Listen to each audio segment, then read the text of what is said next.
We all have that one character, or there's two characters, or maybe three characters that we really like, we respect. When we read a book, what we're looking for is characters who not always reflect who we are, but reflect what we want to be. Some might even say that we idolize these characters. We read about them and we quote them. Sometimes I post on Twitter my favorite quotes from Dumbledore, for example, or maybe Hazel Grace from The Fault in Our Stars. It can be pretty much anyone, and it varies depending on who the reader is and what they're looking for. But there's something about these characters that we latch onto and we want. And some people, especially people who are less fans of reading or fantasy or teen romance or whatever genre we happen to be reading, some people think this is a little silly. Some people insist on attributing characters' quotes to the author themselves. You find this a lot if you just Google a quote that you like, and it'll credit it John Green, or J.K. Rowling, or J.R.R. Tolkien. But really, yes, they did write those words. Yes, they came from their head.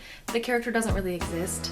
But it's not really them. What they've done is create a new person. And this some people also find kind of strange, about how people who don't really exist can affect us in any way. There are wonderful people in this world, leaders and role models and anybody who makes a splash in society. And some of these people really do deserve our respect. When there are such good real-life role models, why is it that some of us, maybe even most of us, still kind of idolize fictional role models? Because so many of us do, even among all these really great, maybe not celebrities, celebrities kind of a difficult word, but honestly celebrities, people in the media, people whose quotes are on magazines and on Twitter and places where we can find them. So many of these people are actually good people and are trying to make a difference, and it's a little more realistic than someone who's written on pages or someone you see on a screen. But still, we gravitate towards these fictional people. Maybe that's because we understand them better, because it's condensed into 200 pages or 300 pages or 2.5 hours on a screen, and we feel like we understand them. But I think there's a little more to it than that. I think inspiring us like this and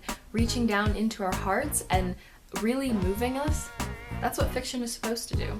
Literature has been around for years. It's in various types of cultures, it's in various different methods and ways of communicating, but it's still there.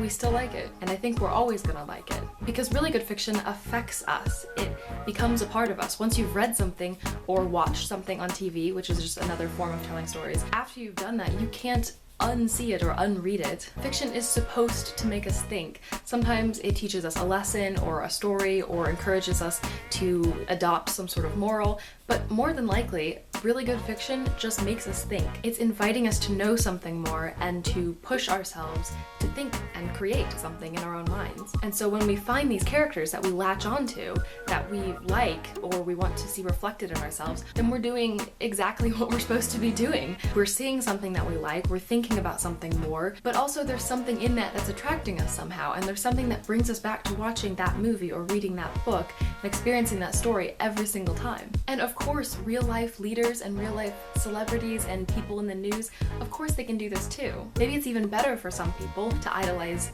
real people simply because it's more realistic. What they're doing is actually possible, obviously, at least for them. But the people in real life, they're only human. Or dogs or cats or whatever else we happen to idolize. A fictional character, on the other hand, we understand, we have a better access to them. A writer or an actor or director or some creative person has invited us into the life of someone, and we feel closer to them. They exist because of someone else, but we've also taken a little piece of that. And of course they're not real, but if the writer behind that persona can create a character so real to us that it inspires us, then that, I think, is really a masterpiece. So what do you guys think? What are your opinions on idolizing fictional characters? And also, who are some people from books or movies or stories that you idolize? Let me know in the comments. I would love to see a good discussion going down there. It's been a little bit since I've done something, I guess this is along the lines of a literary rant, but I miss it. This was kind of nice. Although I didn't drink my coffee.